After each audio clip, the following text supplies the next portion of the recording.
एक बार फिर से सबको जय मसीह की। और हम लोग इस हफ्ते भी इस अध्ययन के लिए हम लोग एक साथ इकट्ठा हुआ हैं। ये मेरा एम है कि हर हफ्ते जिस हफ्ते में लाइव स्ट्रीमिंग ना हो, मैं किसी एक विषय के ऊपर मैं अपने विचारों को रखूं। पिछली बार हमने नई वाचा के बारे में सीखा था। मैं आपको बताना चाहता हूं कि कई लोगों का फ़ोन आया, इवन लोगों को चंगाइयाँ भी मिली। एक बहन ने बताया कि किस प्रकार से एक उनको स्किन डिसऑर्डर था और वो ठीक हो गया। क्योंकि आखिरी में जो है वो प्रार्थनाएं भी हुई थी। अगर आपने लास्ट टाइम का नहीं देखा था नई वाचा के ऊपर, न्यू कवनेंट के ऊपर, तो मैं इनकरेज करूँगा कि आप चट्टान यूट्यूब चैनल पे जाएं और वहाँ पर आप जो है ज़रूर से देख सकते हैं। एंड मैं चाहूँगा कि आप सब्सक्राइब करें चैनल को, उसको लाइक करें, कमेंट करें। वो सबके लिए बहुत आशीष का कारण होगा। दूसरों के साथ शेयर करें, ये हमारा एम है। और हम देख रहे हैं कि धीमे-धीमे परमेश्वर जो है इसमें ग्रोथ को लेकर आ रहा है। अगर आप जो है मुझसे कुछ शेयर करना चाहते हैं, कोई टेस्टिमनी, या आप मुझसे बात करना चाहते हैं, कोई सवाल है, प्रार्थना कराना चाहते हैं, तो ये एक फ़ोन नंबर आपको दिख रहा है 7081090491। आप इस पे आप मुझसे संपर्क कर सकते हैं। कोई भी जानकारी अगर आपको चाहिए, लिंक्स चाहिए, तो आप संपर्क कर सकते हैं। और मैं इनकरेज करूँगा कि पिछले हफ्ते की पूरी टीचिंग को आप ध्यान से सुनें। आज जो हमारा विषय होगा वो है अन्य भाषा के ऊपर, स्पीकिंग इन टंग्स के ऊपर। और ये एक बहुत ही ज़्यादा कंट्रोवर्शियल मैटर है और इसमें बहुत कन्फ्यूजन है। तो मेरी ये इच्छा थी कि मैं इसके ऊपर जो हूँ एक क्लैरिटी को ला सकूँ। पर इससे पहले मैं बोलना शुरू करूँ, मैं प्रार्थना के साथ आरंभ करूँगा। धन्यवाद देते हैं जीवित परमेश्वर, क्योंकि आपने अपने वचन में ये प्रतिज्ञा दी कि आखिरी के दिनों में मैं अपनी आत्मा को सब लोगों के ऊपर उंडेलूँगा। आज हम जो है आपकी आत्मा के एक चिन्ह के बारे में हम सीखने जा रहे हैं, अन्य भाषा के बारे में। मैं यकीन करता हूँ ये आपकी इच्छा है कि हर एक जन जो है वो आपकी आत्मा से वो भरा जा सके, वो आपकी आत्मा से परिपूर्ण हो सके।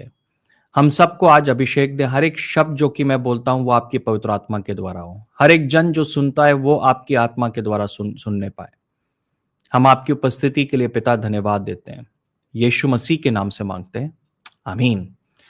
जी हाँ, आजकल अन्य भाषा को लेके बहुत कन्फ्यूजन है। और मैं यूट्यूब पे मैं जो हूँ देखता हूँ कि बहुत सारे लोग जो हैं अन्य भाषा के खिलाफ बोलने लगे हैं वो लोग। और मैं मानता हूँ कि शैतान जो है उन चीज़ों के बारे में कन्फ्यूजन क्रिएट करता है जो कि उसको उसके लिए बहुत खतरनाक है। क्योंकि परमेश्वर चाहता है कि हम अन्य भाषा बोलें, तो इस वजह से शैतान जो है वो इस बारे में कन्फ्यूजन क्रिएट करता है। और मैंने कुछ लोगों को देखा कि उन्होंने ऑनलाइन जो है उनके सामने बहुत सारे सवाल हैं, वो मज़ाक उड़ाते हैं इस चीज़ का। वो कहते हैं कि ये क्या लोग जो हैं ये सब बोलते रहते हैं। पर मैं आपको बताना चाहता हूँ कि बाइबल में इस चीज़ के बारे में बहुत स्पष्ट रूप से लिखा हुआ है। और मैं जो हूँ एक-एक सवाल का मैं उत्तर देने की कोशिश करूँगा। मैं वैसे आपको बताना चाहता हूँ कि मैं स्वयं कोई पेंटिकॉस्टल बैकग्राउंड से नहीं आया हूँ।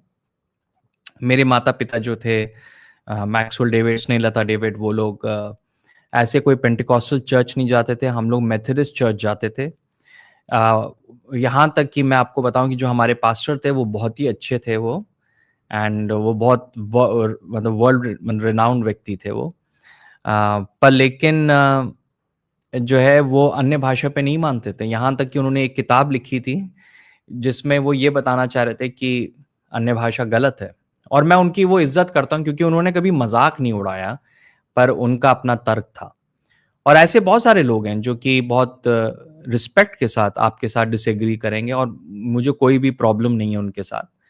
तो हम लोग जो थे ऐसे चर्च में गए, इवन हम लोग जिस माहौल में थे वहाँ पे ये माना जाता था कि अन्य भाषा जो है गलत है। पर लेकिन बहुत ही एक अनोखे तरीके से सबसे पहले मेरी मदर को जो है अनुभव हुआ। और जब उनको अनुभव हुआ तो उन्होंने असल में सोचा कि कोई ये शैतान की ताकत है, क्योंकि उनके चर्च में भी इससे पहले पहले वाला भी जो चर्च था वहाँ पे भी यही बोला गया था कि अन्य भाषा जो है वो एक खत्म हो चुका है। पर लेकिन पवित्र आत्मा ने उनको दिखाया कि ये जो है उन पर उसकी तरफ से है।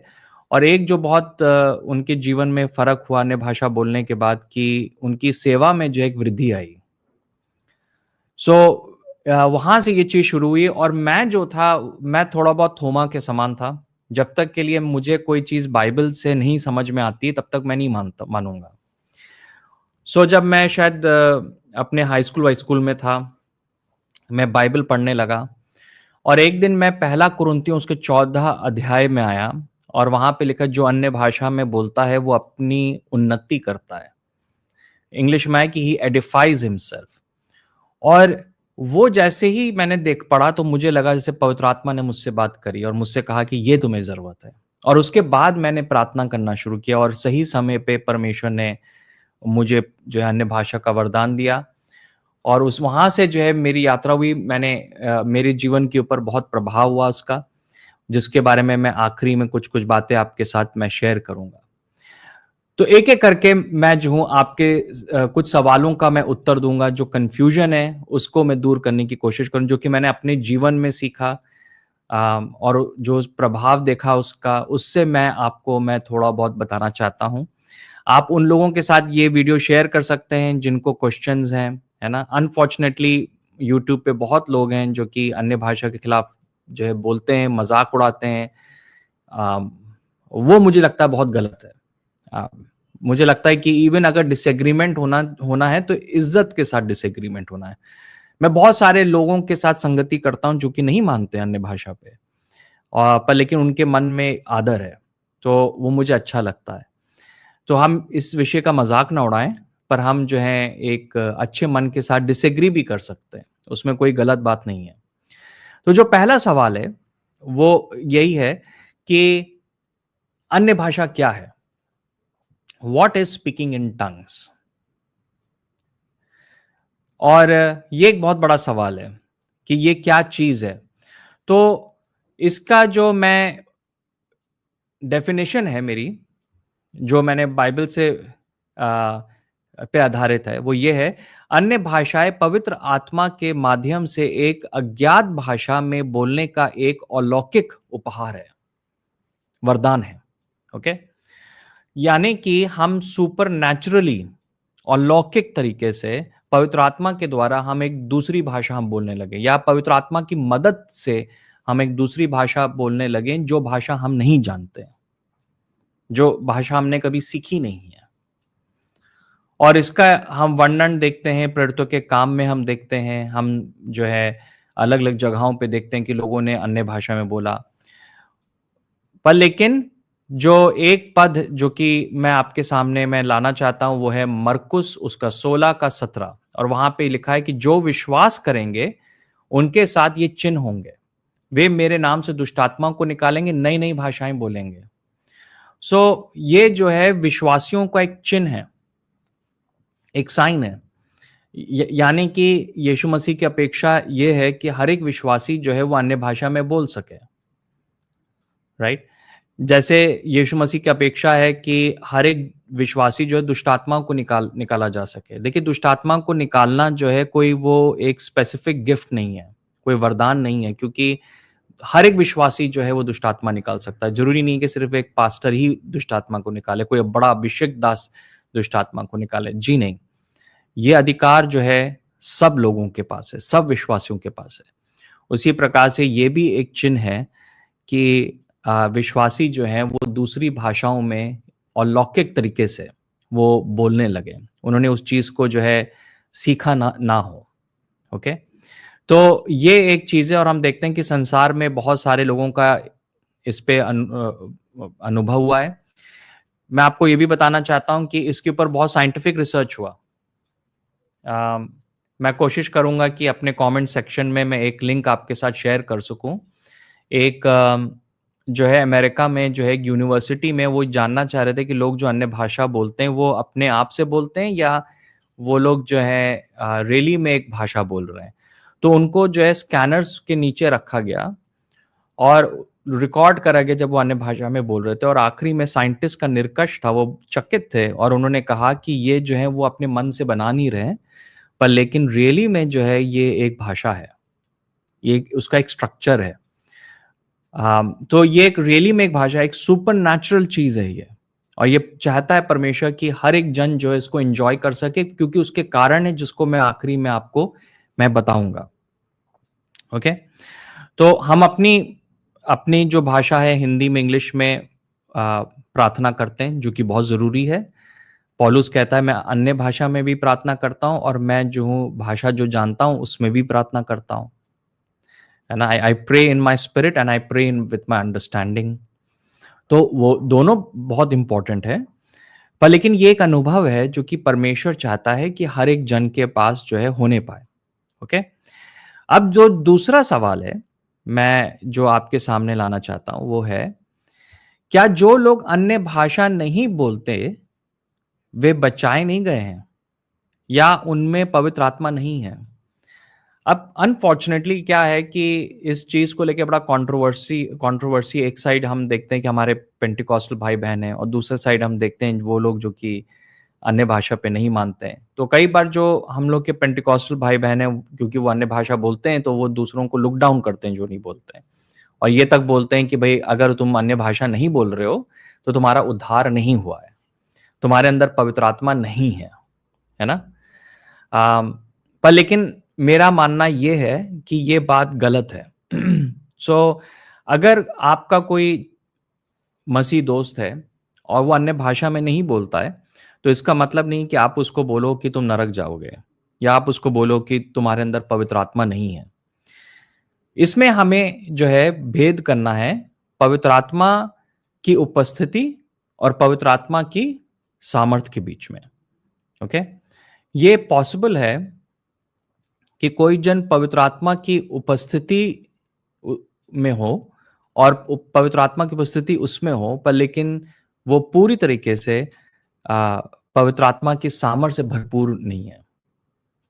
ओके, सो इससे पहले जो चेले थे उनको पवित्र आत्मा का अनुभव हुआ प्रेरितों के काम में, जब उन्होंने अन्य भाषा बोलना शुरू किया दूसरे अध्याय में। पवित्र आत्मा उनके जीवन में ऑलरेडी था। आप कहेंगे कि कहाँ पे ये बात लिखी है कि पवित्र आत्मा उनके जीवन में था, है ना।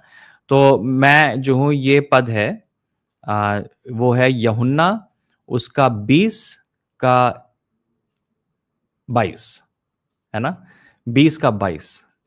और यहां पे हम देखते हैं कि यीशु मसीह जब मुर्दों में से जीवित हुए, वो चेलों के पास गए, और चेले बैठे हुए थे वहां पे, और उनके बीच में उन्होंने अपने आप को प्रकट किया, और उन्होंने कहा, ये कहकर उसने उन पर फूक मारी और उनसे कहा, पवित्र आत्मा को ग्रहण करो।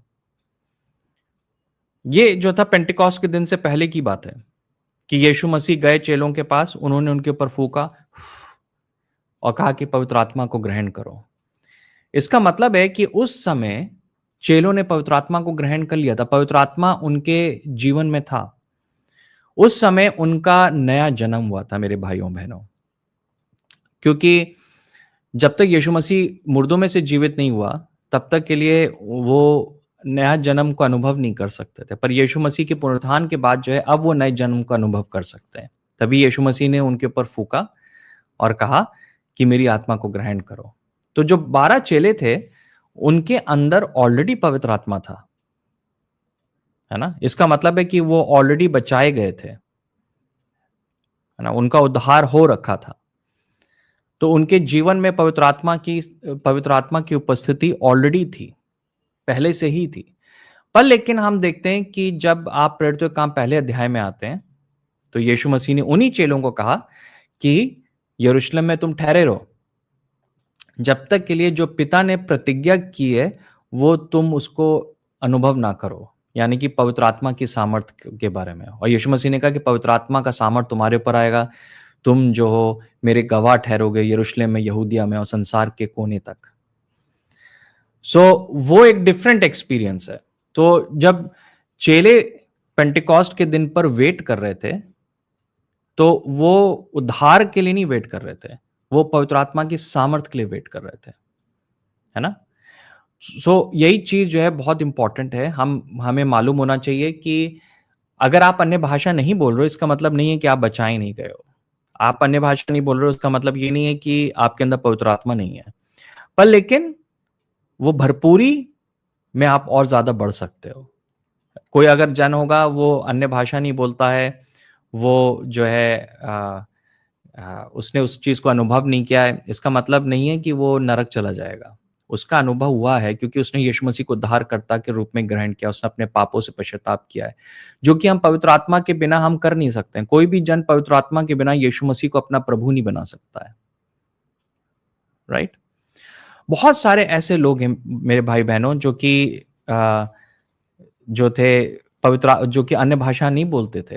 बहुत सारे विश्वासी थे, है ना? मैंने कुछ दिन पहले किसी को एग्ज़ाम्पल भी दिया। एक एग्ज़ाम्पल जो बहुत अच्छा मुझे लगता है वो है बिली ग्रैहम। बिली ग्रैहम कोई पेंटेकोस्टल चर्च के नहीं थे, उनको कभी अन्य भाषा का अनुभव नहीं हुआ। पर लेकिन परमेश्वर ने उनको बहुत सामर्थ्य के साथ इस्तेमाल किया। आपको मालूम है कि बिली ग्रैहम का नाम Guinness book of the world records में है, ये रिकॉर्ड के लिए कि उन्होंने जीवन में सबसे ज़्यादा लोगों को एड्रेस किया, सबसे बड़ी क्राउड्स को एड्रेस किया। और उनका जो है सिर्फ एक आत्मिक जगत में ही प्रभाव नहीं था, पर लेकिन इवन कल्चरल प्रभाव था। यहाँ तक कि बहुत सारे जो प्रेसिडेंट्स थे अमेरिका के, वो उनकी सलाह लेते थे। और उनको परमेश्वर ने बहुत इस्तेमाल किया। बहुत लोग जो थे वो यीशु मसीह को उन्होंने ग्रहण किया उनके सेवा के द्वारा, पर वो अन्य भाषा में नहीं मानते थे। इसका मतलब क्या हम उनको जो है एक तरीके से रिजेक्ट कर दें? नहीं, हमें हमें इज्जत देनी है, क्योंकि हमें मालूम होना है शायद अगर वो अन्य भाषा बोलते तो और परमेश्वर इस्तेमाल करता, पर लेकिन वो नहीं करते थे, तो हमें उस चीज़ को एक्नॉलेज करना है। बहुत सारे ऐसे डिनोमिनेशंस हैं, कलीसियाँ हैं, जहाँ पे वो लोग नहीं मानते हैं, और हमें जो है इज़्ज़त के साथ उनके साथ हम डिसएग्री कर सकते हैं, पर लेकिन तब भी हम उनके साथ प्रेम कर सकते हैं। अब कोई जन हम बेइज़्ज़ती करे, मज़ाक उड़ाए, जैसे कि आजकल मैं यूट्यूब पे देख रहा हूँ, वो गलत चीज़ है, ओके? तब वो गलत है ना?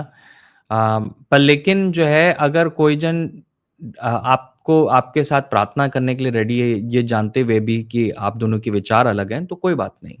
मेरा यही मानना है, ओके? सो हम जो है ना, नए जन्म को और उद्धार के एक्सपीरियंस को पवित्र आत्मा की सामर्थ से हम जो है डिफरेंशिएट करें, उसको हम लोग जो है अलग कर सकें। तो मैं सोचता हूँ कि ये सवाल था सेकंड वाला, जो कि कई बार लोग कंफ्यूज होते हैं, और उसका मैंने कोशिश किया आंसर देंगे। थर्ड जो क्वेश्चन है कि क्या क्या जो है has speaking in tongue ceased, क्या अन्य भाषा में बोलना बंद हो गया है ना?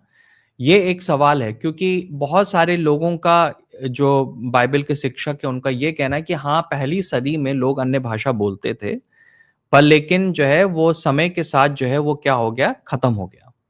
ओके। पर लेकिन मैं आपको बताना चाहता हूँ कि इसका बाइबल में कोई सबूत नहीं है।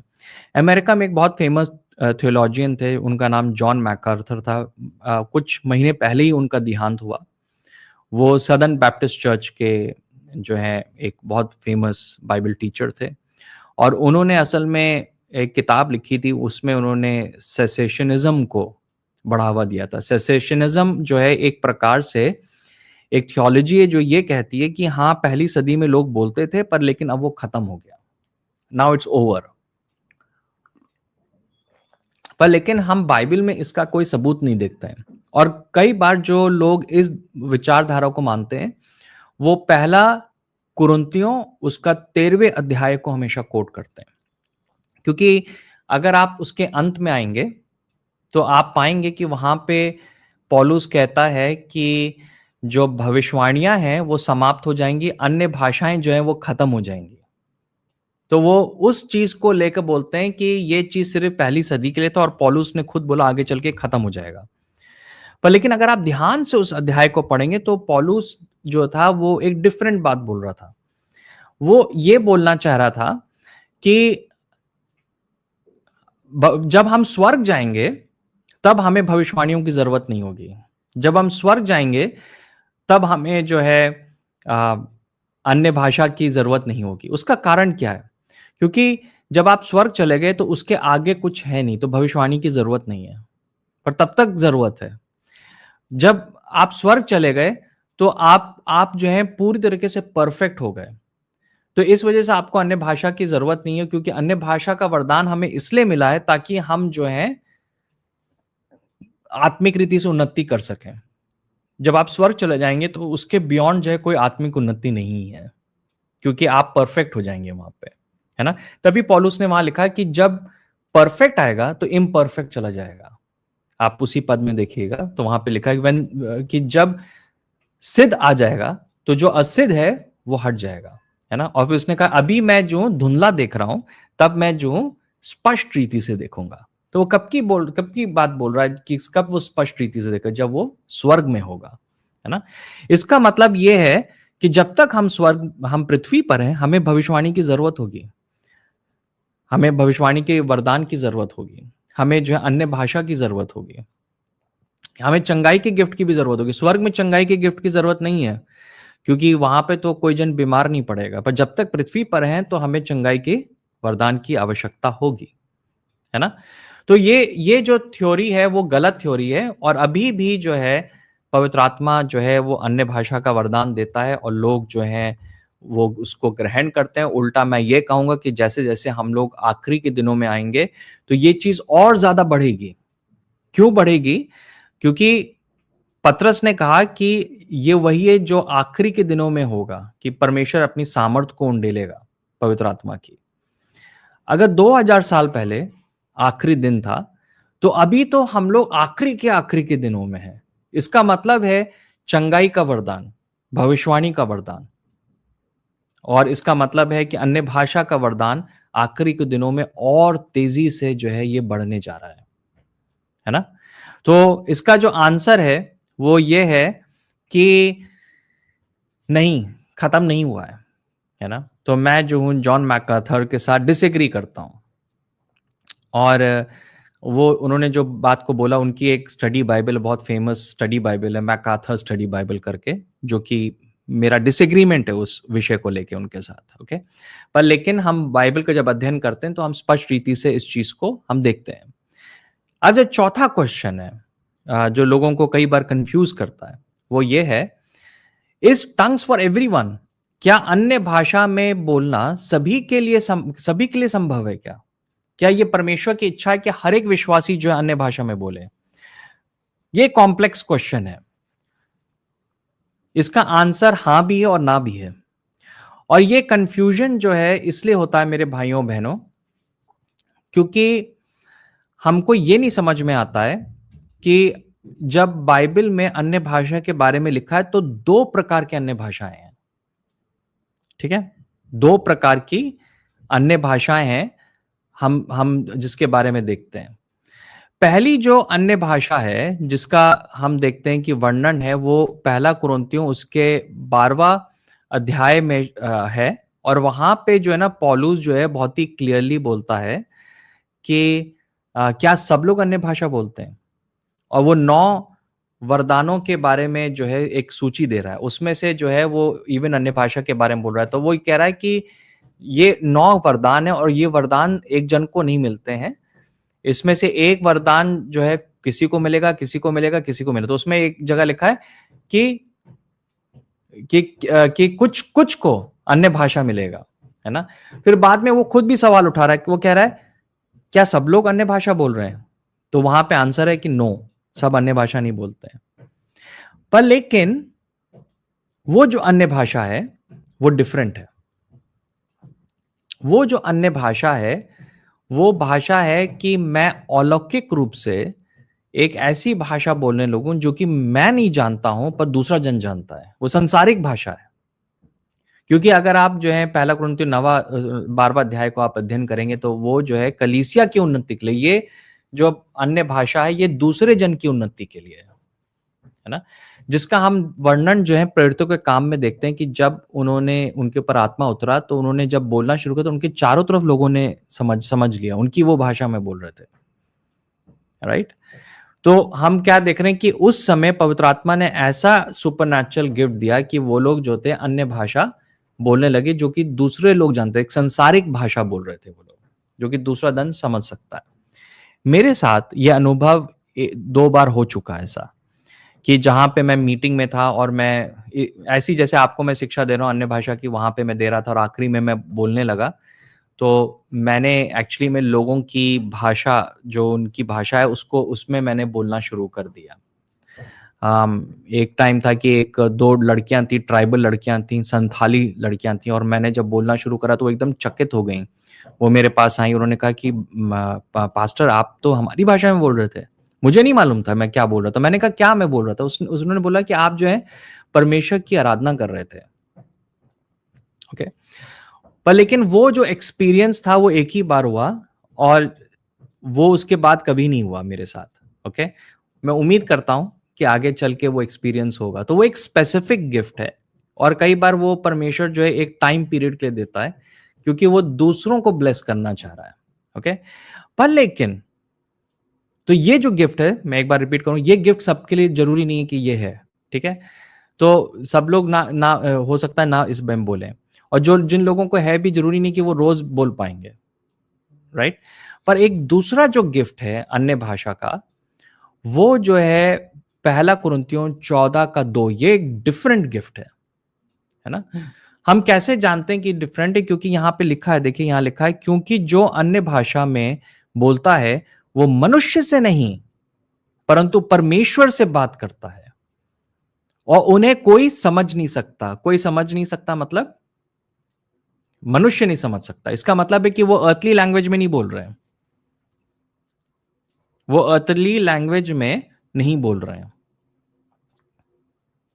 ठीक है, वो जो है संसारिक भाषा में नहीं बोल रहे हैं, वो एक एक अलौकिक स्वर्गीय भाषा में बोल रहे हैं, है ना। वे आत्मा के द्वारा भेद की बातें बोलते हैं। ओके, तो ये जो गिफ्ट है, ये जो गिफ्ट है, ये एक हेवनली लैंग्वेज गिफ्ट है, और ये एक प्रेयर के लिए, ये दूसरे को प्रचार करने के लिए, दूसरे को ब्लेस करने के लिए, पर लेकिन ये मैं जो इस भाषा को बोल रहा हूं ताकि परमेश्वर मेरी प्रार्थनाओं को सुन ले। ओके, ये हेवनली गिफ्ट है। इवन पहला कुरिन्थियों 13:1 में लिखा है कि पौलुस कहता है, अगर मैं मनुष्यों की भाषा में बोलूं और मैं स्वर्गदूतों की भाषा में बोलूं, तो इसका मतलब है कि मनुष्यों की भी भाषा है और स्वर्गदूतों की भी भाषा है। जो स्वर्गदूतों की है वो हेवनली लैंग्वेज है ना। जो अन्य भाषा है वो एक ऐसी भाषा है जो कि सिर्फ परमेश्वर और स्वर्गदूत और मेरी आत्मा उसको समझते हैं, है ना। पवित्र आत्मा, स्वर्गदूत और मेरी आत्मा उसको समझते हैं।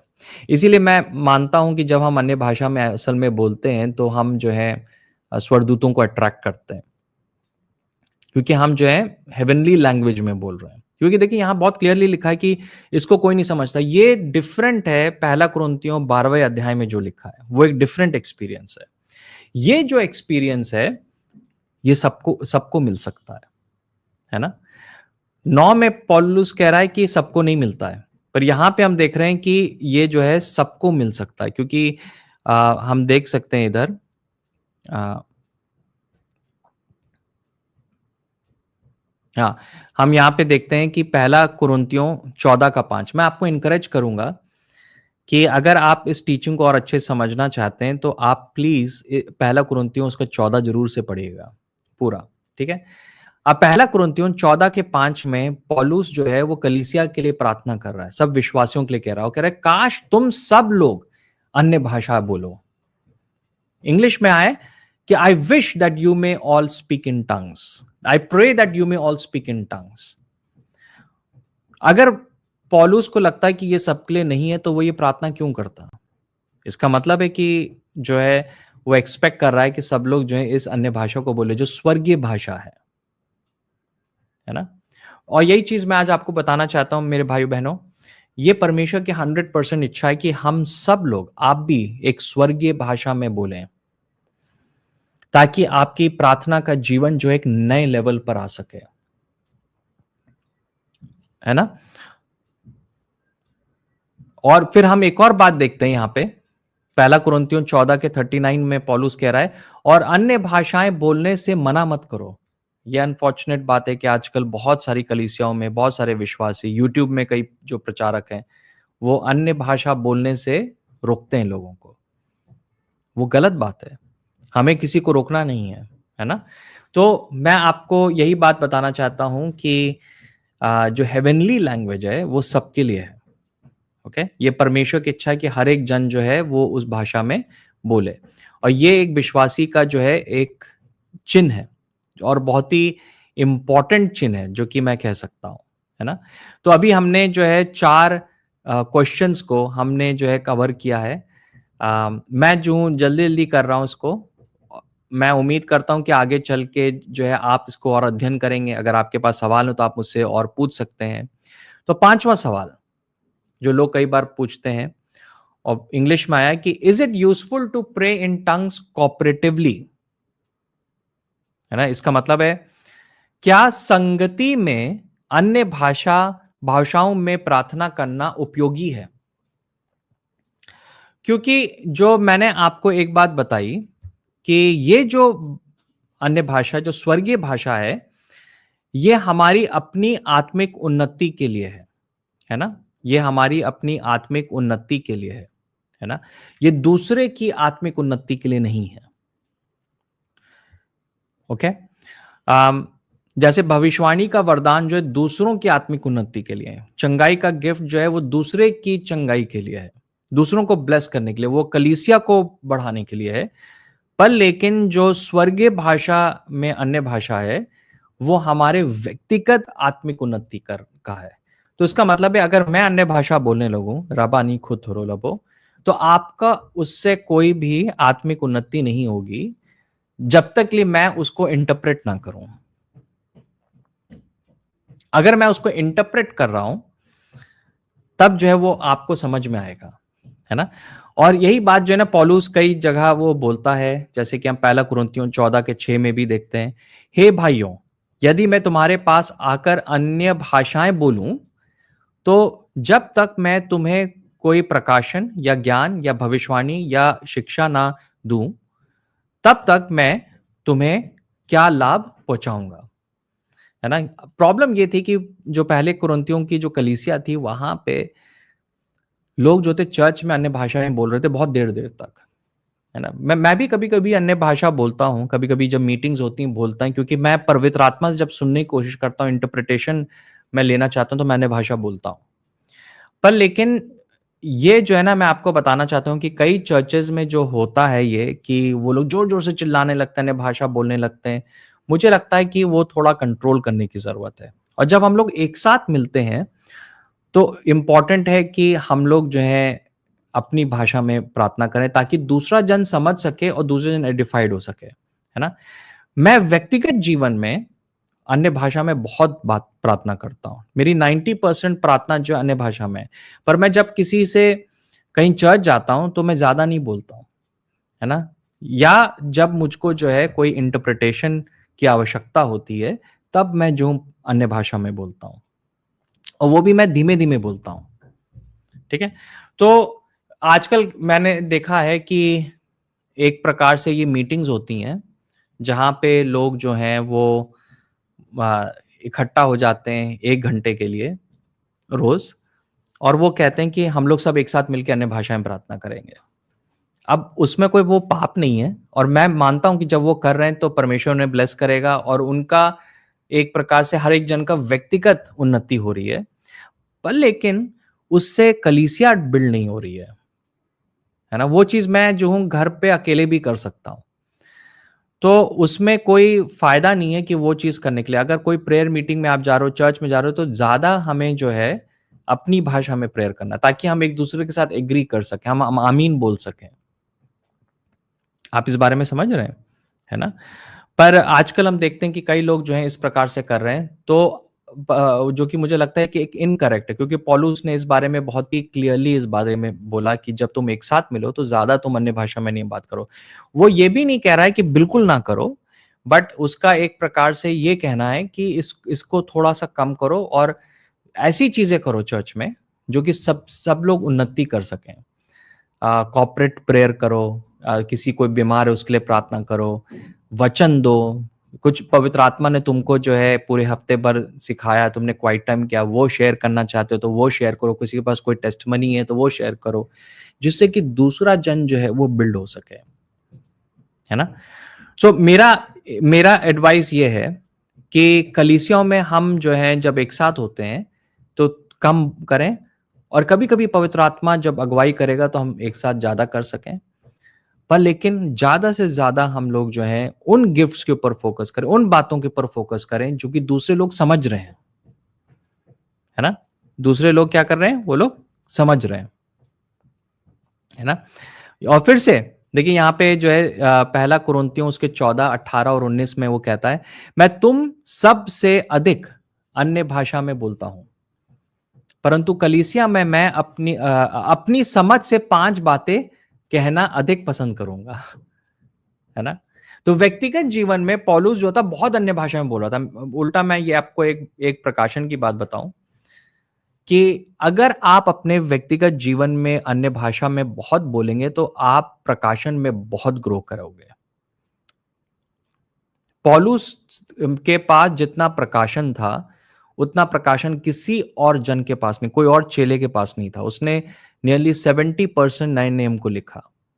उसका एक बहुत बड़ा कारण था कि वो व्यक्तिगत जीवन में अन्य भाषा में वो बहुत बोलता था। मैंने अपने जीवन में देखा, मुझसे लोग कई बार बोलते हैं कि ब्रदर ये सब आपने कहाँ से सीखा। मैं आपको बताना चाहता हूँ कि ये सब इसलिए हुआ क्योंकि मैं व्यक्तिगत जीवन में अन्य भाषा में बहुत बोलता हूँ, तो जब मैं वचन को उठाता हूँ तो मुझे जो है एकदम समझ में आने लगता है ना। इसीलिए इवन हर बार मीटिंग से पहले मैं कुछ समय अन्य भाषा में प्रार्थना करता हूँ। आज इस मीटिंग से पहले भी आधा घंटा मैंने अन्य भाषा में प्रार्थना किया, क्योंकि मैं देखता हूँ कि जब मैं अन्य भाषा में बोलता हूँ तो एक ज्यादा रेवलेशन जो है टीचिंग के समय फ्लो होता है। ओके, पर लेकिन अगर आप मेरे पास प्रार्थना आए, हम लोग एक साथ बैठ के प्रार्थना करेंगे, तो मैं जोर जोर से चिल्ला चिल्ला के अन्य भाषा में नहीं प्रार्थना करूंगा, है ना। कभी कभी पवित्र आत्मा अगुवाई कर सकता है, पर हमेशा नहीं, है ना। सो हमने जो है ना एक प्रकार से ये जो बात है इसको आज हम यहाँ पे देख रहे हैं कि पवित्र आत्मा की क्या इच्छा और कैसे जो है वो हमारे जीवन में कार्य करना चाहता है ना।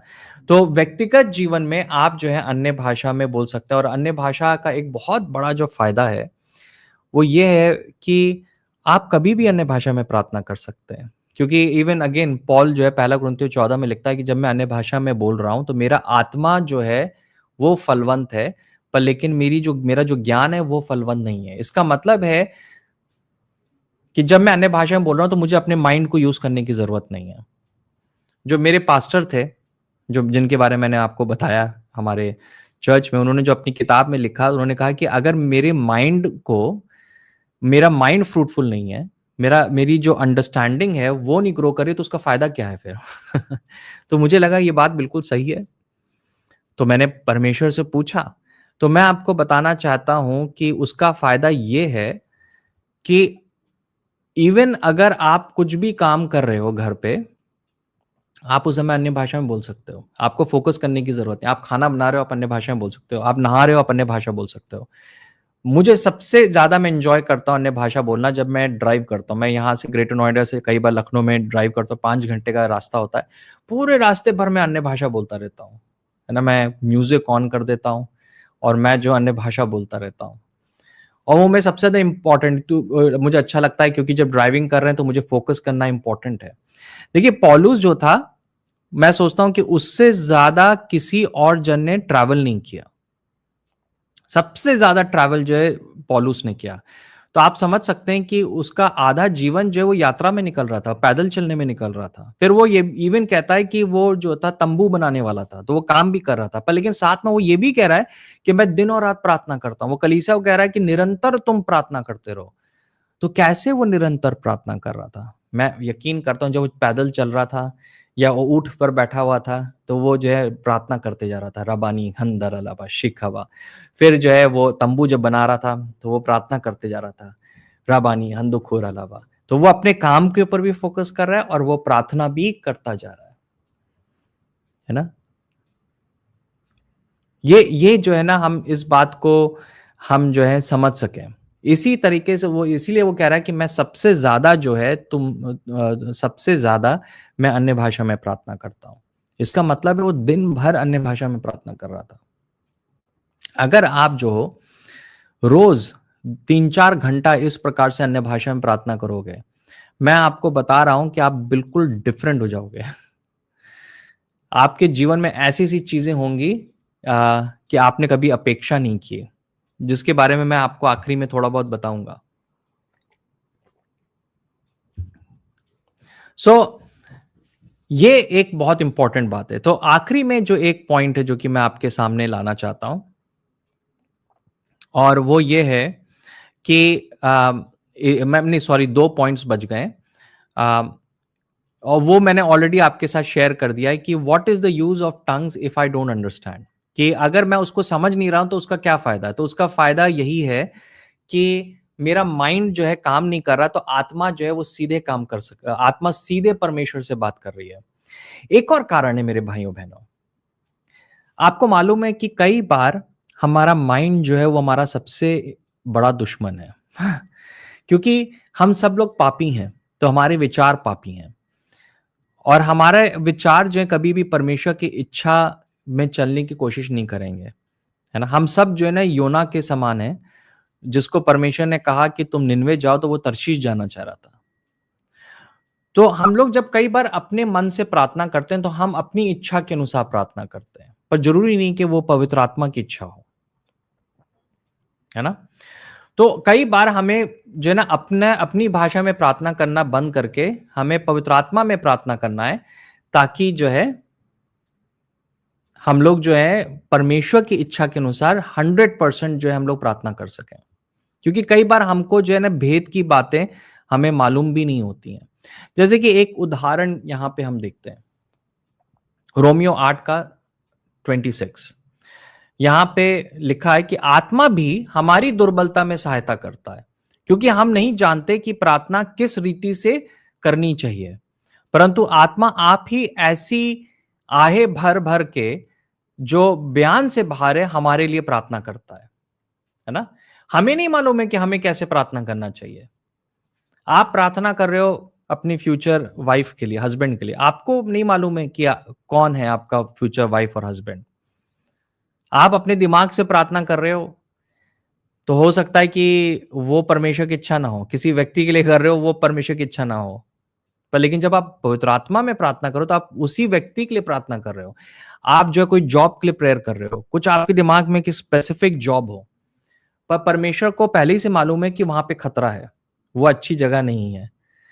तो आप कह रहे हो कि मुझे वहां पे परमेश्वर भेज दो, पर लेकिन पवित्र आत्मा कह रहा है कि मैं मेरे पास तुम्हारे लिए बेटर प्लान है। आप अन्य भाषा में प्रार्थना करना शुरू करते हो, तो पवित्र आत्मा जो है परमेश्वर की इच्छा के अनुसार, जो परमेश्वर की सिद्ध इच्छा है, उसको लेकर वो प्रार्थना करो। तो आप अपने माइंड को यूज नहीं कर रहे हो, आप हम्बल हो,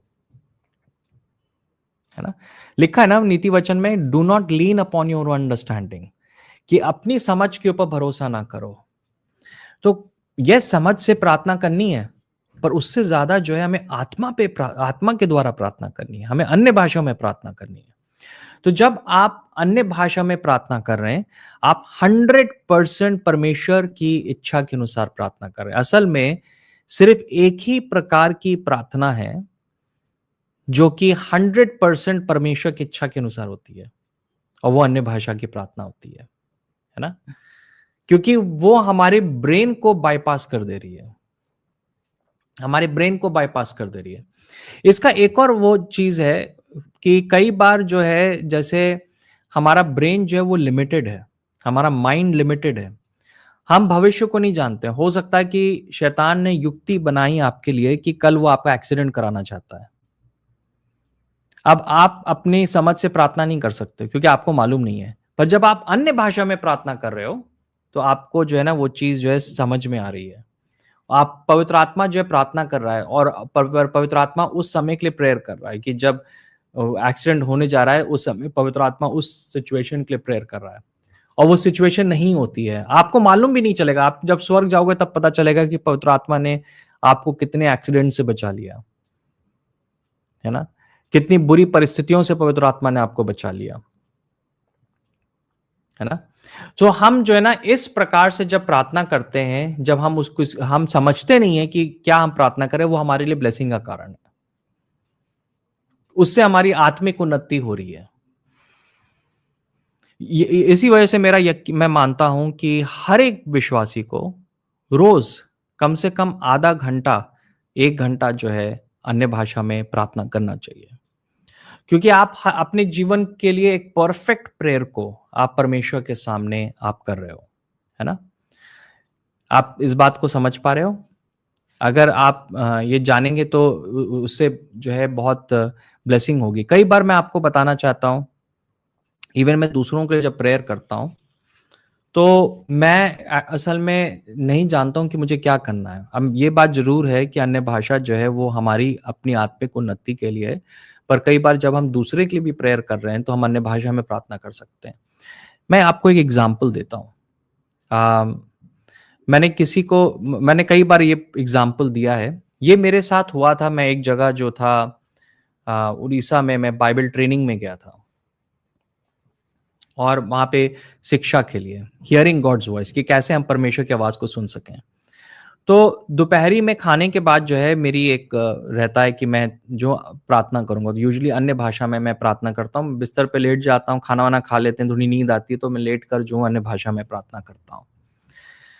हुआ क्या कि मेरी क्लास में एक पर्टिकुलर लड़का था, उसको मैं बिल्कुल भी नहीं जानता था, उसकी परिस्थितियों को बिल्कुल नहीं जानता था।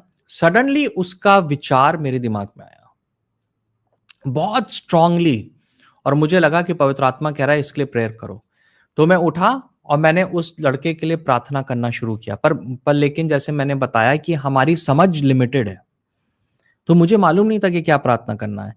तो मैंने क्या करा कि उस लड़के की इमेज को अपने माइंड में रखे मैं अन्य भाषा में प्रार्थना करता रहा।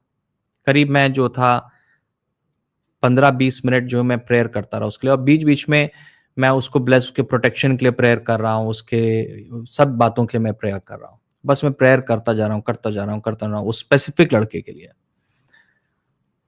और उसके बाद मुझे लगा कि एक बर्डन मेरे ऊपर से हट गया। मुझे लगा कि जो प्रार्थना हम कर रहे हैं वो पूरी हो गई है। मैं शाम को जो डिनर के लिए गया, तो वो लड़का को मैंने देखा कि वो मेस में बैठा हुआ था, तो मैं उसके पास गया और मैंने उससे बात करना शुरू किया। मैंने कहा कि भाई आप बताओ एक बात, कि आज दोपहर में करीब 2 बजे से 3 बजे के बीच में कुछ हुआ था? तो वो मुझे घूर के देखने लगा। उसने कहा कि हाँ, हाँ भैया सर ऐसा हुआ था कुछ। तो मैंने कहा क्या हुआ था?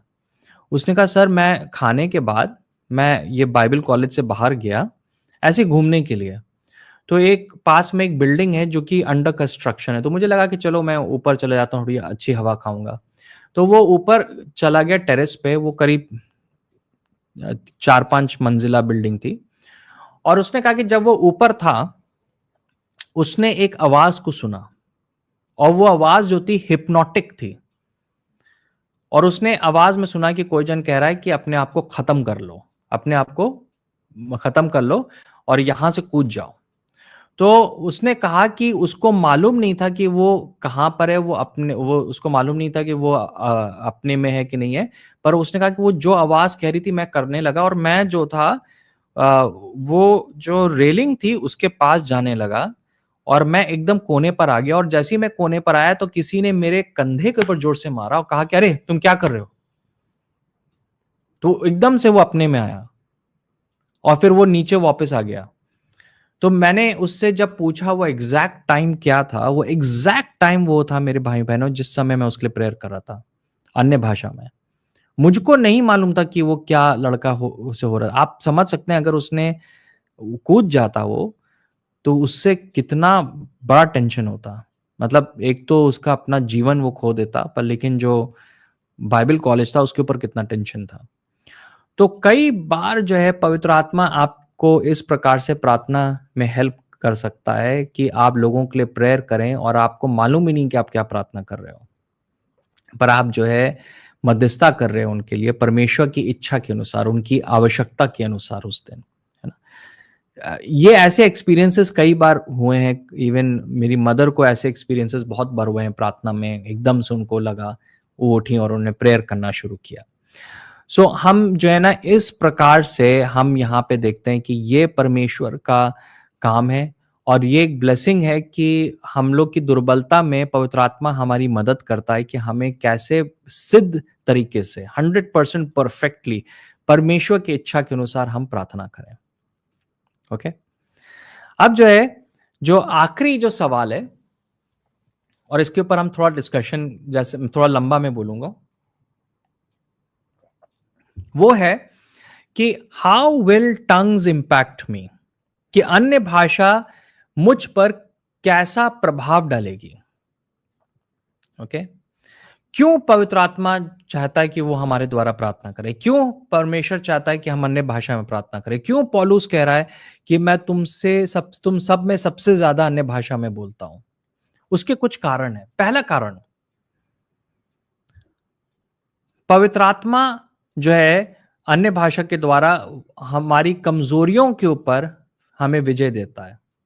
हम सबके जीवन में कुछ ना कुछ कमजोरी है, कोई पाप है, कोई इमोशनल कमजोरी है, हर एक जन के अंदर वो कमजोरियां हैं क्योंकि हम सब पापी हैं। इवन यीशु मसीह को ग्रहण करने के बाद भी वो कमजोरियां रहती हैं, है ना। तो क्या होता है कि जब हम पवित्र आत्मा में प्रार्थना करते हैं तो हमको नहीं मालूम है कि हमें उस कमजोरी के लिए कैसे प्रेयर करना है, पर पवित्र आत्मा हमारी मदद करता है कि हम जो है उस इशू के लिए प्रार्थना करें।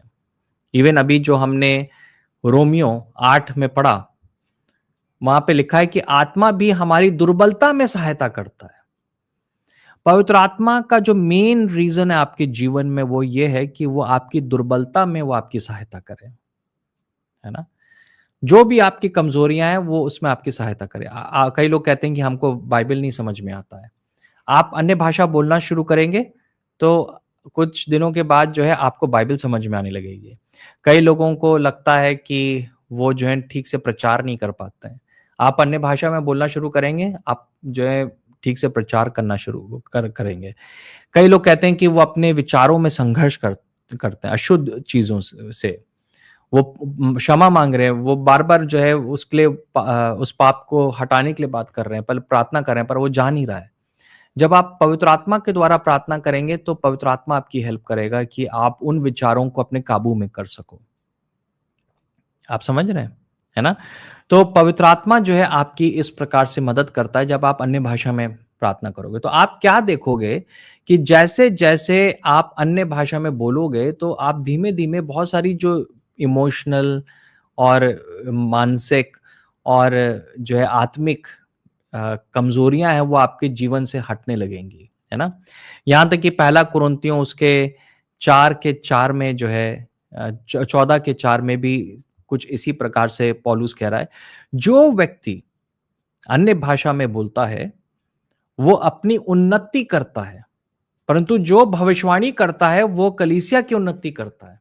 अब इंग्लिश में ना ये जो पद है वहां पे जो शब्द हुआ है कि बिल्ड हिमसेल्फ अप, उन्नति का मतलब यहाँ पे ये है कि बिल्ड। जो यहाँ पे यूनानी शब्द हुआ है यूज वो है एडिफिस। एडिफिस का मतलब एक बिल्डिंग के जैसे बिल्ड करता है ना। हम जब यीशु मसीह को ग्रहण करते हैं हम कमजोर होते हैं, हमारी दीवारें कमजोर होती हैं, पर जैसे जैसे आप अन्य भाषा में बोलना शुरू करते हो तो आपकी दीवारें स्ट्रांग हो जाती हैं, आप शैतान के हमले से बचना शुरू हो जाते हो। शैतान आपके ऊपर आक्रमण करता है पर उसका कोई असर नहीं होता है आपके ऊपर। आप भावनात्मक रूप से, मानसिक रूप से, शारीरिक रूप से आप जो है स्ट्रेंथन होने लगते हो। आप जो है परीक्षाओं को जो है नहीं बोलना शुरू करते हो, है ना। पहले परीक्षाएं आती थी जीवन में, टेम्पटेशंस आती थी, आप उनको रोक नहीं पा रहे थे, पर लेकिन अब आप उनको रोक पा रहे हो। पहले आपके अंदर एक डर रहता था, सडनली आप देख रहे हो कि वो डर जाने लगा, है ना, क्योंकि आप अंदर से क्या हो रहा है, आप बिल्डअप हो रहे हो, है ना, आप बिल्डअप हो रहे हो। आप देख रहे हो कि शैतान आपके ऊपर बार बार आक्रमण कर रहा है आपके जीवन के ऊपर। आप अन्य भाषा बोलना शुरू कर रहे हो, अब वो आक्रमण का कोई भी असर आपके जीवन के ऊपर नहीं है ना। आप इमोशनली बिल्डअप हो रहे हो, आपके जीवन में ज्यादा शांति आ चुकी है, मन में ज्यादा शांति आ चुकी है। क्यों? क्योंकि आप बिल्डअप हो रहे हो, है ना। आप जो हो बिल्डअप हो रहे हो। तो इसी वजह से मैं इनकरेज करूंगा कि आप अन्य भाषा में प्रार्थना करते रहें, क्योंकि आप जो अन्य भाषा में प्रार्थना करेंगे तो आप जल्दी जल्दी आप अपनी कमजोरियों को ओवरकम कर पाओगे, है ना। ठीक है। ये एक इमोशनल स्टेबिलिटी आप अपने लाइफ में आप देखोगे। दूसरी जो बात है वो इसी पद में है, और वो ये है कि आप समृद्ध होगे, आप उन्नति करोगे। जैसे अभी हमने करा ना कि जो अन्य भाषा में बोलता है वो क्या करता है, अपनी उन्नति करता है। जैसे मैंने बताया कि पवित्र आत्मा जब हमारे थ्रू प्रेयर करता है तो वो हमारे उन्नति की हर एक विषय के लिए प्रेयर करेगा। इवन वो आपके फाइनेंसेस के लिए प्रेयर करेगा। इवन जो है वो प्रार्थना करेगा कि आप अपने जीवन में प्रॉस्पर कर सको। मैं आपको एक गवाही देना चाहता हूं। मैंने अपने लाइफ में हर बार जब कोई बहुत बड़ा एक ब्रेक थ्रू देखा, फाइनेंशियल ब्रेक थ्रू देखा, वो तब हुआ जब मैं अन्य भाषा बोलने के एक सीजन से होके निकला। जहां जिन दिनों में मैं 3-3, 4-4, 5-5, 6-6 घंटे अन्य भाषा में प्रार्थना कर रहा था, उसके बाद मैंने एक बहुत बड़ा breakthrough, financial breakthroughs अपने जीवन में देखा। कई जो रुकावटें थी आशीषों में वो अपने आप हट गईं जब मैंने जो है प्रार्थना करना शुरू किया। इवन इसका असर जो है आपके शरीर के ऊपर भी होगा, क्योंकि जब आप उन्नति हो रही है तो आप शारीरिक रूप से भी उन्नति कर रहे हो। तो पवित्र आत्मा जो है इवन आपको फिजिकली भी वो स्ट्रांग बनाएगा। तो दूसरा जो रीजन है वो है कि आप क्या कर सको और उन्नति कर सको हर एक जीवन के उसमें। देखिए, अगर मैं अपनी प्रॉस्पेरिटी के लिए प्रेयर करूं तो हो सकता है कि वो प्रार्थना परफेक्ट ना हो, पर लेकिन अगर पवित्र आत्मा करेगा तो वो परफेक्टली करेगा, है ना? ओके। तो ये कुछ कुछ बातें हैं जो कि मैं आपको जो हूं यहाँ पे मैं शेयर करना चाह रहा हूं, जो कि मुझे लगता है कि बहुत ही इंपॉर्टेंट है। तीसरी जो बात है वो ये है कि आप जो हो अपने जीवन में प्रकाशन में आप ग्रो करोगे। आप जितना अधिक अन्य भाषा में बोलोगे उतना अधिक आप बाइबल समझने पाओगे, उतना अधिक जो है आपको सही सपने आने पाएंगे, सही दर्शन आपको दिखने आने शुरू होंगे। ठीक है। मेरा पूरा जो बाइबल का ज्ञान है वो इसी बात पे आधारित है कि जितना अधिक मैंने अन्य भाषा में प्रार्थना किया उतना ही अधिक परमेश्वर ने मुझको जो है प्रकाशन देने शुरू करे, बहुत गहरे गहरे प्रकाशन देने शुरू किए, है ना?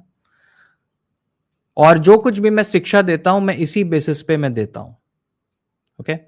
ये क्यों लिखा है? क्योंकि अगर आप इब्रानियों में पढ़ेंगे तो वहां पे लिखा है कि नई वाचा के लिए लिखा है कि जो पवित्र आत्मा होगा वो हमारे हृदय की पट्टियों के ऊपर वो अपने प्रकाशनों को लिखेगा। वो जो हृदय की पट्टियों पे वो कब लिखता है? जब मैं अन्य भाषा में बोलता हूं, क्योंकि जब मैं अन्य भाषा में बोल रहा हूं तो मैं भेद की बातों को बोल रहा हूं। तो पवित्र आत्मा जो है उनको पहले से ही मेरे हृदय पे लिख दे रहा है और सही समय पर वो मेरे दिमाग में आ जाता है ना? सिर्फ बाइबल के बारे में नहीं, इवन कई कई परिस्थितियों के बारे में भी मेरे भाइयों बहनों। जैसे आपने लास्ट टाइम भी जब लाइव स्ट्रीमिंग हो रही थी तो मैंने कई लोगों के बारे में वर्ड ऑफ नॉलेज दिए, ज्ञान के शब्द दिए कि उनको कुछ जो है बीमारी है, कोई पर्टिकुलर सिकनेस है। उसके बाद जो है बहुत ही अमेजिंग लोगों को चंगाइयां मिली, है ना? मैंने स्पेसिफिक बीमारियां लोगों के बारे में बताई जिनको मैं जानता नहीं था, मतलब कि जिनके बारे में कि उनको दांतों में दर्द था या कुछ था, कुछ नहीं मालूम था मुझे। मैंने बस बोला कि ये चीज जो है पवित्र आत्मा बोल रहा है। वो कहाँ से वो प्रकाशन आ रहा है? क्योंकि वो जब मैं अन्य भाषा बोल रहा हूं तो मैं अपनी आत्मा को सेंसिटिव कर रहा हूं। तो जब मैं लोगों के लिए प्रेयर करना शुरू करता हूं तो मुझको उनके बारे में रेवलेशन आना शुरू हो जाता है ना? इसका मतलब ये नहीं है कि मैं हमेशा मुझे रिवील होना शुरू होता रहता है, पर पवित्र आत्मा जो है मेरी मदद करता है। सो ये इसी वजह से एक बहुत ही पावरफुल गिफ्ट है। अगर आप जो है दोनों वचन के प्रकाशन में भी और रोजमर्रा के जीवन में जो आप परमेश्वर की आवाज को सुनना चाहते हो उसके लिए जो है पवित्र आत्मा आपको क्या बोल रहा है वो सुनने के लिए अन्य भाषा बहुत इंपॉर्टेंट है ना? जो इंटरप्रिटेशन का गिफ्ट है उसको हम रेगुलरली यूज कर सकते हैं। मुझे कुछ भी पवित्र आत्मा से पूछना है, मुझे कुछ भी जानना है कि ये चीज परमेश्वर चाहता है कि नहीं चाहता, तो मैं अन्य भाषा में प्रार्थना करने लगता हूं। फिर मैं कहता हूं पर पवित्र आत्मा को कि आप मुझको बताइए। और यूजुअली क्या होता है कि मैं इतना सेंसिटिव हो जाता हूं कि परमेश्वर जो है वो चीज मुझे रिवील कर देता है कि मुझे क्या करना है। है ना? ये जो है एक बहुत ही इंपॉर्टेंट बात है जो कि मैं आपको बताना चाहता हूँ। If you want to grow in revelation then you need to pray in tongues. जितना अधिक आप अन्य भाषा में प्रार्थना करेंगे उतना अधिक आप जो है प्रकाशन में ग्रो करेंगे, है ना? तो ये आज हमने कुछ-कुछ बातों को वो किया और अब सवाल उठता है कि मैं जो हूँ इस गिफ्ट को कैसे रिसीव कर सकता हूँ? इसमें कोई बाइबल में कोई फ़ॉर्मूला नहीं है, प्रेरितों के काम में अलग-अलग लोगों को अलग-अलग तरीके से मिला। पहले हम देखते हैं कि जब चेले और कलीसिया सामूहिक तरीके से प्रार्थना कर रहे थे, शायद वो लोग स्तुति आराधना कर रहे थे, उस समय उनको अन्य भाषा का वरदान मिला। पर हम समारिया में देखते हैं कि लोगों को अन्य भाषा का वरदान तब मिला जब पतरस ने और यूहन्ना ने उनके ऊपर हाथ रख के प्रार्थना किया। फिर हम देखते हैं कि पतरस एक बार कर्नेलियस के घर में प्रचार कर रहा था और जब वो प्रचार करता लोगों ने अन्य भाषा में बोलना शुरू कर दिया। मैंने इन चीज़ों को एक्सपीरियंस किया है और मैं यकीन करता हूँ कि इवन हो सकता है कि अभी जब मैं प्रचार कर रहा हूँ तो कोई जन जो है अन्य भाषा में बोलना शुरू कर दे, है ना? हो सकता है कि आप बाद में अभी ना बोल पाएँ पर बाद में आप बोलना शुरू कर दें। मैं एक जन को जानता हूँ जो कि वो सपनों में उन्होंने जो अन्य भाषाएँ बोलना शुरू किया, जब वो सुबह उठे तो वो अन्य भाषा बोल रहे थे, है ना? सो अलग-अलग तरीके से ये हो सकता है पर लेकिन और अलग-अलग लोगों को अलग-अलग एक्सपीरियंस है। कई लोगों का एक्सपीरियंस बड़ा पावरफुल होता है। वो एक ना भी चाहते हैं तो वो बोलने लगते हैं। पर कई बार हम पवित्र आत्मा चाहता है कि हम विश्वास से बोलें। कई मुझे लगता है कि कई बार होता है कि लोगों को शब्द आते हैं, पर वो बोलते नहीं हैं, है ना? वो डर जाते हैं। तो हो सकता है कि आज जो है वो टाइम हो कि आप विश्वास से आप बोलना शुरू करें। इसका मतलब नहीं है कि हमें एक-दूसरे को कॉपी करना है, पर लेकिन हमको अपनी ज़ुबान जो है परमेश्वर के हाथों में देना है और अगर परमेश्वर कुछ हमको दे रहा है, तो हमको रिसीव करना है। जैसे एलिय्याह था, उसने जब छोटे से एक बादल को देखा, उसने यकीन किया कि बारिश होगी। अभी पूरे बादल नहीं आए थे, थोड़ा-सा बादल देखा, उसने यकीन किया। कई बार जो है ना पवित्र आत्मा हमें ऐसे टच करता है, ज़ोर से नहीं टच करता है, पर हमको यील्ड करना है और हमें कहना है ओके, तो आप थोड़ा-सा भी कुछ फ़ील कर रहे हैं अपने मुँह में, तो अब बस आप बोलना शुरू करिए। दूसरों को मत सोचिए आप, कि दूसरे क्या कर रहे हैं, है ना? सो मैं इस समय जो हूँ प्रार्थना करूँगा कि हम सबको जो है पवित्र आत्मा का जो है टच मिल सके। मैं यकीन करता हूँ कि कई लोगों को अभी मिलेगा। ये कोई ज़बरदस्ती नहीं है। किसी भी प्रकार से जो है कोई भी जन जो है ज़बरदस्ती नहीं कर रहा है और बस हम चाहते हैं कि सब लोग को पवित्र आत्मा टच करे। तो मैं प्रार्थना करना शुरू करूँगा और अगर पवित्र आत्मा आपको लीड करता है तो आप भी जो है अन्य भाषा बोल सकते हैं और अगर अभी तक नहीं बोला है तो आप प्रार्थना कर सकते हैं कि परमेश्वर आपको दे। अगर आज नहीं भी हुआ तो बाद में होगा, किसी और टाइम पर होगा और सबका एक्सपीरियंस अलग होता है ना? तो आप दूसरे के एक्सपीरियंस को ना देखिए, जो परमेश्वर आपके जीवन में कर रहा है, उसको आप समझने की कोशिश करें। जी हाँ, तो आइए हम अपने हृदयों को रेडी करें।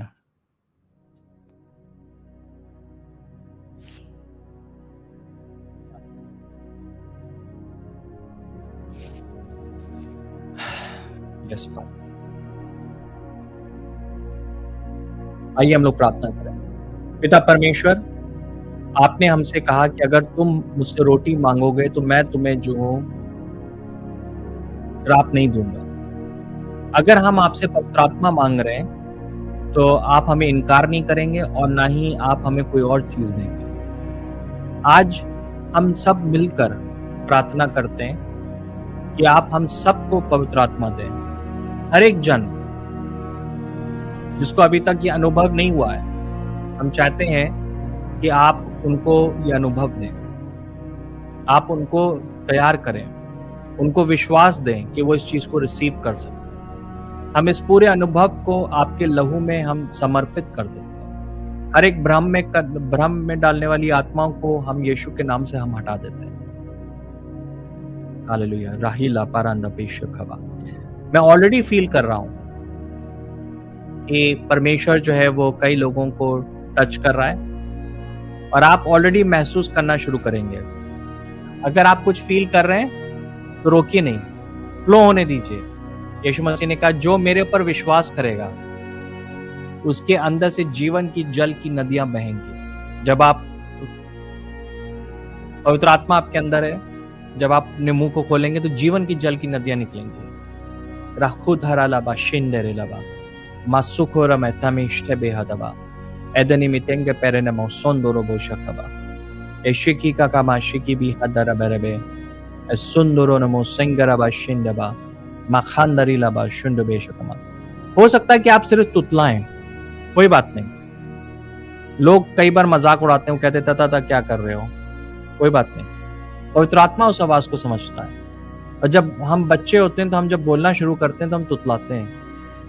तो तुतला भी रहे तो कोई बात नहीं। राहु दाने खासी खेलामा मृख में हंद वैरुन में सिंदरिला हलेला हुआ एशिकी का नामा तिमी को बहंद बेशिटबे विदिनी कंदे खाजा दारो लोबो शांडमा शिकपे उदमी शिंद बाता पारामो शिंद बेशट्ट पहात को सकबाता पारामा सिंदरबा इकाबा शकपहाद बेशिटपि नमो शकपहादबे इतेरे बिशुको मन को शकपहादबा शकपहाद बेशिटबो उदनमा संदबा सिखबा हंदो कोशमे अदने के सिंखाला खोलाबा शिकबे उंदरा बारा बारा बशिंद में शकमा शकपि नमो तो बोस चुपी हदबा अदना खासा तरन में सिंगरा बारा बशतबा उंदबा सी पारी नमो थोरो नबो। यस फादर, आपकी उपस्थिति के लिए हम धन्यवाद देते हैं।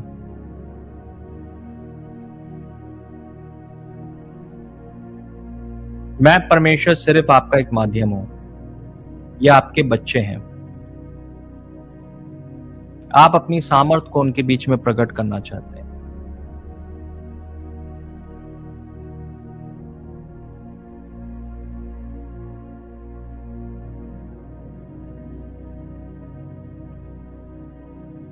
यस यस पवित्र आत्मा, हम आपके लिए धन्यवाद देते हैं। हम धन्यवाद देते हैं। राही लाहू खाता रे लबा उशे बेने नमा था मासी खबा ईश्वर माता माती का बाशो कपो शकबा पूरा माशान बेरे बेशटबा वंदमासी कपा शुकबो हुंद बो शकबा हतबे ईश्वर बिहांद बो शकपा शकबे पारा कबो शकबे शकबा शकबी हतबे से चुका अंदर अबारा बारा बाशनबे मेशो कबा शकमा शकबो उनमें शंड बेरबा रबानी हंदो को शमा तारा रबा थंदा रबा इबारा मा शंडो रबो शकबा अखादा रबा शंडबे इसी का बाहत और रबे शिंद रबा समा।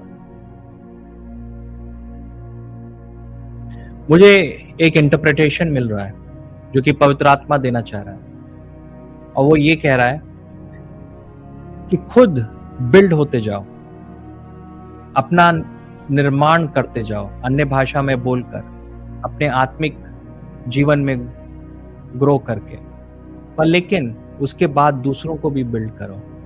जब आप अपने व्यक्तिगत जीवन में बिल्ड होते जाएंगे, तब आप दूसरों को भी बिल्ड करने पाएंगे।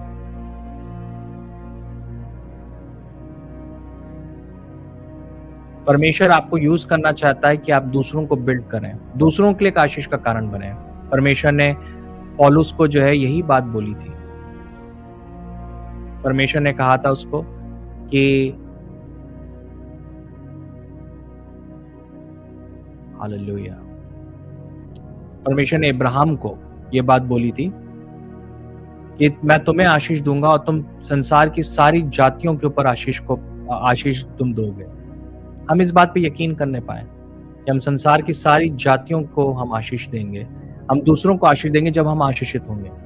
जब पवित्र आत्मा आपको ब्लेस करेगा, तब आप दूसरों को ब्लेस करने पाएंगे। जब पवित्र आत्मा आपको भरेगा, तब आप दूसरों को भरने पाएंगे। हम धन्यवाद देते हैं परमेश्वर समय के लिए, हम धन्यवाद देते हैं। मैं आज के समय के लिए आपको धन्यवाद देता हूं। जो आज टीचिंग है परमेश्वर, ये हमारे हृदयों की पट्टियों पे लिखी जा सके और हम दूसरों को भी ये बात सिखा सके। हम आज इस पूरी सभा को आपके हाथों में हम जो है समर्पित कर देते हैं, क्योंकि आप जो है परमेश्वर पिता महान हैं। आप महान हैं परमेश्वर पिता, और आप हमारे बीच में हैं।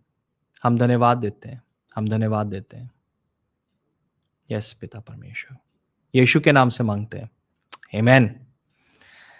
सबको जय मसीह की एक बार फिर से। मैं जरूर चाहूंगा कि आप इस चैनल को प्लीज सब्सक्राइब करें, दूसरों के साथ शेयर करें और इसको फिर से देखें। इवन जो है आप खुद बाइबल खोल के उन आयतों को स्टडी करें और प्रार्थना करते रहें कि परमेश्वर आपके और आपके परिवार को वो टच कर सके, है ना। यही चीज़ के लिए आज हम प्रार्थना करते हैं। परमेश्वर आपको आशीष दे। हम लोग जो है अगले हफ्ते फिर से लाइव स्ट्रीमिंग करेंगे, तो उसमें ज़रूर से आप जुड़िएगा। आप चट्टान के यूट्यूब चैनल पे जाएंगे तो पुरानी सब टीचिंग्स वहाँ पर हैं और आप उनको सुन सकते हैं अगर आपने नहीं सुना है, और दूसरों के साथ आप 100% जो है शेयर कर सकते हैं। Thank you very much. सबको जय मसीह की।